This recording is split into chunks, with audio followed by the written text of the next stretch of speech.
Hello and welcome, this is Silverox, and in today's episode we are going to be making the warhammer 40k bolter. Now this is going to be a two-part project, as I will be showing you both the papercraft model as well as a 3D printable model. Like always, if you like this and you want to get it for yourself, then go to my Patreon at patreon.com/silveroxcraft, where you can get this and many others like this. So to get started, we are going to be looking at the papercraft model, since every time I do both a papercraft model and a 3D printable model, usually the 3D printable model is just a modification of the papercraft one.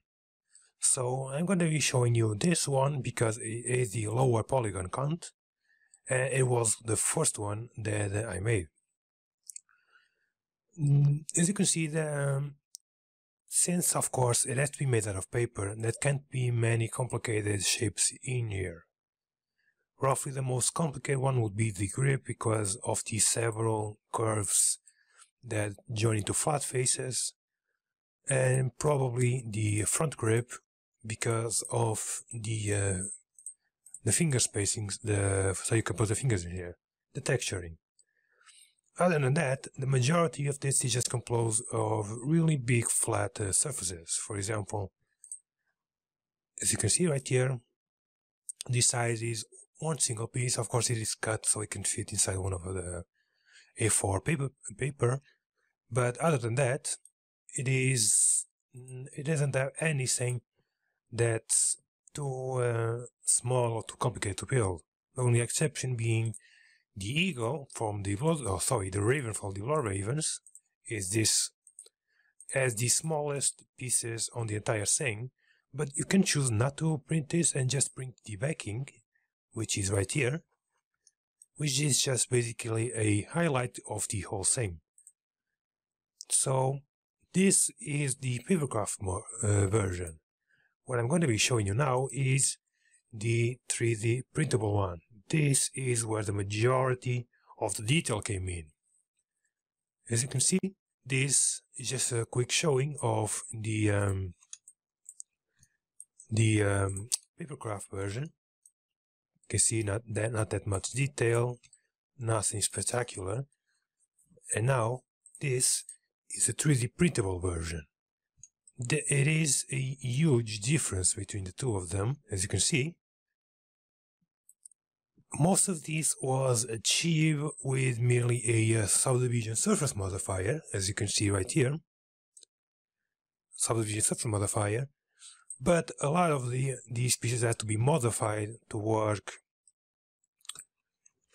in a 3D printer. Or not to work, but to add more detail to them. Of course, you can see the raven now. If I go into edit mode, so you can see much better, the raven now is much more detailed. I added the backing is still in place, as you can see. The backing is still a thing, but now everything you see in gray is the front part, of course, that has the feathers from the wings now molded into it.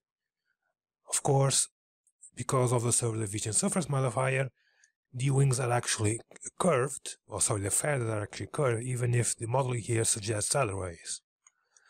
The other big thing is the back right here. So, showing this to you, the back has a lot more detail into it. Of course, all the donut shapes right here, these were on the original as well, as you can see right there. Here they were flat surfaces with no detail at all, but on the 3D printable version I just made them into a donut with recess inside. The other part that I of course added, and this was added all over the figure, as you can see, also the model, these inbuilt screws. Now these are to be printed as they are, so you don't need to glue them in. You print the model and they are already in there. The other part is that it is mostly decorative. I added this bottom one. I added this would most likely be a fire selecting switch, but I like the detail, so I just added. And of course I added these resets just to break off the big empty spaces was on here. Now one of the pieces that suffer the most changes, not just the add-ons, it's the grip. If you remember the original one, the papercraft one, this is what it looks like. Now I do have to keep this in such a low, it needs to be elegant count because it needs to be able to be flattened out and printed in a piece of paper. The 3D printable model doesn't suffer the same restraint, so I could smooth it out completely. I even ended up going into an higher view count just for the grip itself because I wanted it to be completely smooth. You can see the faces going through this, but once you print it out, it's so small that it actually smooths out even more than it looks like here, so this is inconsequential. The other thing that I added was the texture for the fingers. I added this pommel and this back section right here. All of these are of course individual, they are not part of the original mesh, but they will be printed out as one piece. So I'm going to show you that one. And here it is. This is the view in Cura, and as you can see right here, the entire piece is printed as one single unit. So you don't need to print the pommel or any of the adjacent pieces separately. It all printed is a single unit. Now I won't be showing you all of the views for all of the parts, because for that you have them right here. Not right here, right here. Technically it will all look like this all together. So you have 13 parts, all of them are numbered, so it's easier to follow, but the majority of them are just these individual pieces printed together. So this is going to be the magazine, I believe, or I believe that's called magazine, I don't remember. This was the one that suffered the least changes. Sorry about that. By the way, if you are wondering what these pinkish lines are, they are here to form a R edge, because since you use the subdivision surface modifier, I'm just going to show you this. This is what it wants to look like. It wants to make this. We don't want it. We want the hard edges in some surfaces, and we want the soft edges in other surfaces. Because of that, we use these lines. This is basically, let me just show you the display so you can follow this better. You Shift E and then you move the cursor in and out to sharpen or smoothen the edges. You can see it right here because obviously it doesn't have much of a surface to make sharp, but you can see it right here. If I sharpen it, it's now solid edge, sharp edge, and now it's returning to back normal. It's a curved smooth edge, as you can see. So that is the magazine that's printed in one single piece. So I'm gonna hide it to get it out of the view. Now we're going to have the magazine well. This didn't suffer that many changes from the papercraft model. Of course, I don't need to keep repeating, but yes, it is much smoother, and yes, I did have to sharpen a lot of the edges to make it work. Other than that, the only thing that it really added in was these small ridges going all around it. Those are there for detail, they don't serve any purpose at all. So we can go ahead and hide this. The buttons for the magazine well, these would be the normal eject buttons, but they are adjusted for decoration. They have nothing special, they have a ridge on the bottom that allows them to slot into the mag well, and the rest is pretty much just for detail. So we can hide these as well. Now we're gonna go, let me just hide the grip because we have already talked about this. And of course it is its own separate piece to be printed. By the way, every piece I'm talking about is a separate different piece is going to be printed. This, of course, is another one. We can hide it because we already talked about it. Hide it, and we aren't left with much of the gun left. The next piece is going to be the front grip. Now, this one, once again, the only real change it got, it's this recess at the top. It wasn't that before because obviously the paper limitations, but here I could make it this recess, and of course in the papercraft model this is a separate piece, and here it is attached to this as a printable model. Of course you can see inside here this, I believe it's concave, I don't remember what the definition is, the half circle that's going to be accepting the barrel. So we can hide this, so we can talk about the barrel, of course. The barrel is the longest or the tallest, depending on how you print it, the longest piece in this entire thing. Now you may think that, oh no, the body is actually much bigger, and I will tell you, yeah, except that I cut off the body into 3 different sections so that it can be printed in normal 3D printers. I have ENet in A8 and it couldn't print this piece all in one sitting, so I had to cut it into 3 different pieces. So with that, the barrel doesn't have anything particular about it. Of course, the 2 pieces are now fused together in the printable model, as on the papercraft model they were separate. It's much smoother, it's much better than it was before, and that's nothing major to talk about, so you can hide it now. Now this is the part I want to talk about. So I have got to select it. I believe that's okay. Nope, that was not okay. So I'm gonna select this and hide it, so we can talk about the Raven, or the double-headed Raven, whatever you want to say about this. Originally, this was composed of a lot of unnecessary pieces. So the major difference between this is how thin it is now. You can see it's much thicker than it appears, but this goes inside of the main body, so it disappears in the printing. So this is actually what it ends up looking like. As far as the Raven go, I'm going to highlight the background so you can see it.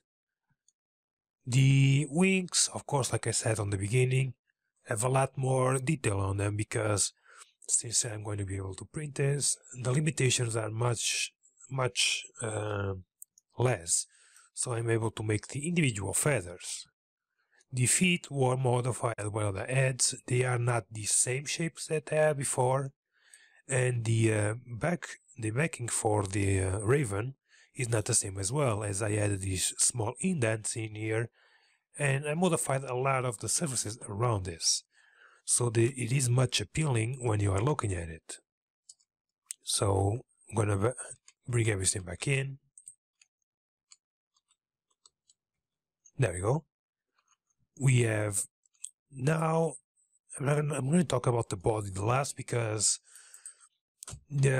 mostly because the spacing between these requires some explanation and other things, but from what you have here at view, the only difference between this and the papercraft model, of course, it's the sides. Now I added some inlays into the sides. These were mainly for decorative purposes and to break up the large empty surfaces, as you can see right here. I left this as it is because it does have a slope to it and it looks kind of interesting, but this was just a flat surface and I wanted to change that. So what I did, I added these, which pretty much just replicate adjustment knobs. They're just decorative, of course, but it would be the same thing here, you having an adjustment screw or adjustment knob on the actual side. So I can hide this. The front thing is exactly the same as it was before. just with the additional the adjustment of screw kind of things. The rail, however, I just perforated all of it. As you can see from the side view, it just had perforations all over from one side to the other. Other than that, it is exactly the same piece. Now, this is the part I want to talk about when it comes to the main body. As you can see, between the main body and what would be, I believe it's the receiver for the gun, or the ejection. And I'm not really on my gun. I'm not really sure what the gun terms will be for this, so I'm just gonna call it the ejector. There is a lot of spacing between this and the body.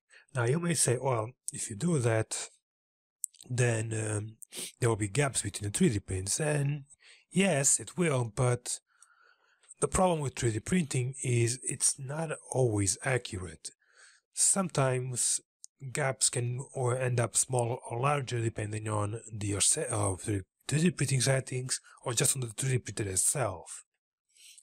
My 3D printer, for example, tends to enlarge parts, so it tends to make this gap that would be between the two pieces smaller because the parts would be bigger themselves. So because of it, I have to add these very big gaps between these pieces, specifically because this piece is designed to slot inside of the body.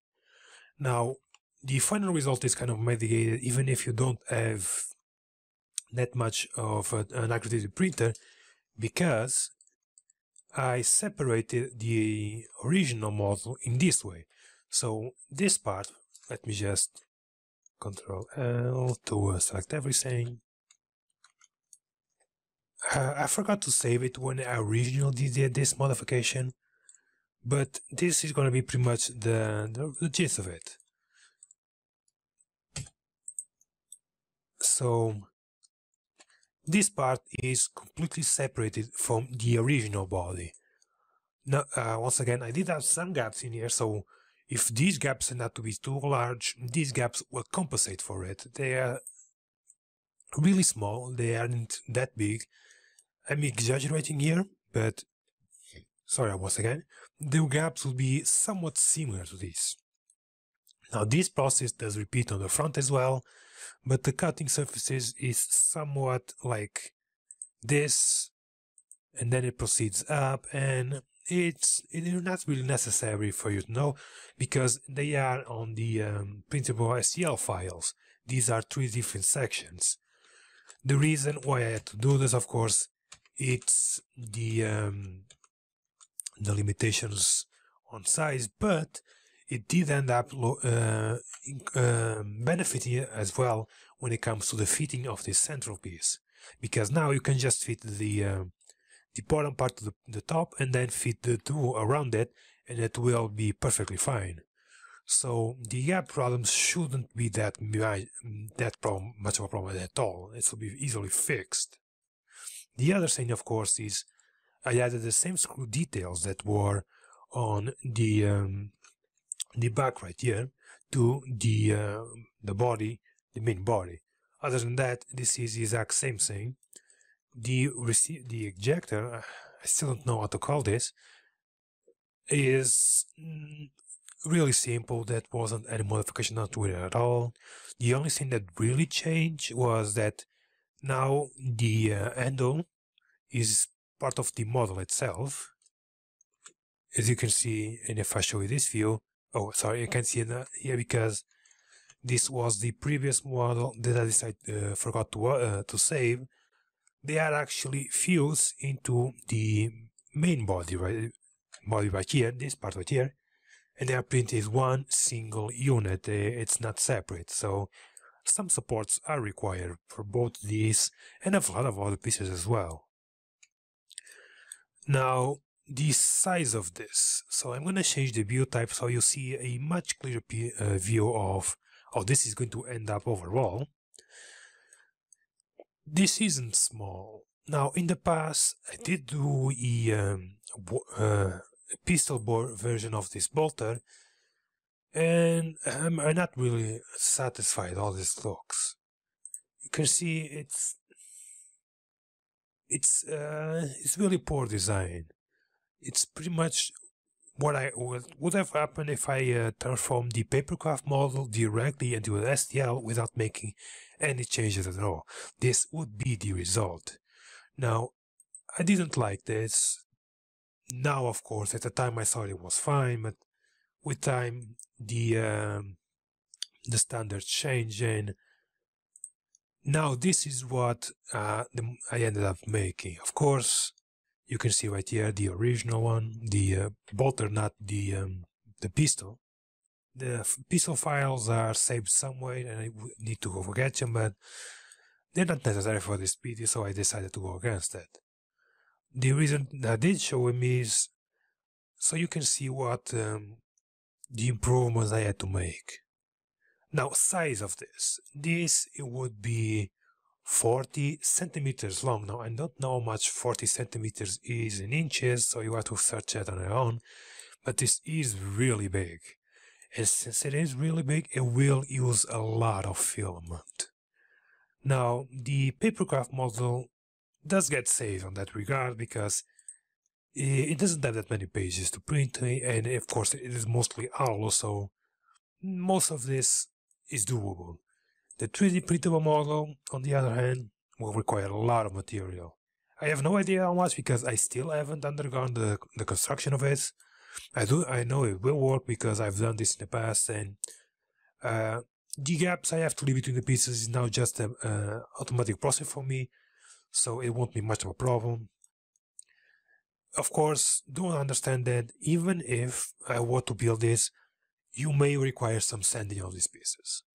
It's not guaranteed to be a perfect fit because I have to leave a lot of surfaces somewhat distant from others because not everyone has something like a Prusa Mark III, which is incredibly precise. So the results will vary depending on what printer you are using. So understand, even if I were to build this myself, gaps will change between different parts and you will require some sanding and prep work of your own.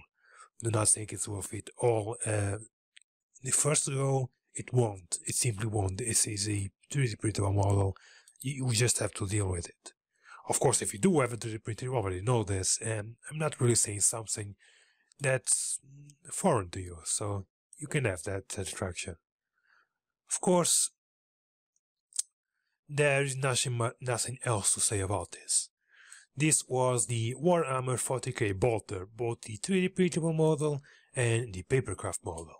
If you want this and you want to get it for yourself, like I said at the beginning of my video, you can go to my Patreon. Now these will be divided into the $2 pledge and the $5 pledge. Both of them will give you access to the papercraft models. The $2 one and the $5 one will give you access to everything. Papercraft models and the 3D printable models.